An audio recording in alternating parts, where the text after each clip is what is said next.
స్వచ్ఛమైన గోమాత యొక్క గోమయం అయి ఉండవలసిందే. ఆ గోమయంలో ఊదు, మైసాక్షి, గుగ్గులుము కొంచెము, నవధాన్యాలు, కొద్దిగా బెల్లము, 4-5 చుక్కలైన కనీసం స్వదేశీ గోమాత యొక్క ఘృతాన్ని, నెయ్యిని వేసి చక్కగా కొంచెం కర్పూరం వేసి దాని మీద ఒక పచ్చి పసుపు కొమ్ము ఎండింది కానీ, మామూలుగా ఉడికించిన పసుపు కొమ్ము కానీ, లేదా చిటికెడు పసుపు కూడా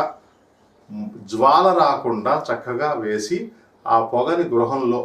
ఇంటి ఆవరణలో కానీ 1, 2, 3 ఒక 50 గ్రామ్స్ నుంచి 150 గ్రామ్స్ వరకు ఒక చిన్న సైజు గృహానికి సరిపోతుంది. ఆ ధూమాన్ని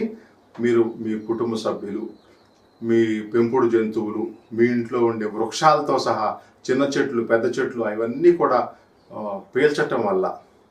వాటికి కూడా వచ్చేటువంటి చీడపీడలు, అనారోగ్య సమస్యలు మీకే కాకుండా పరిసర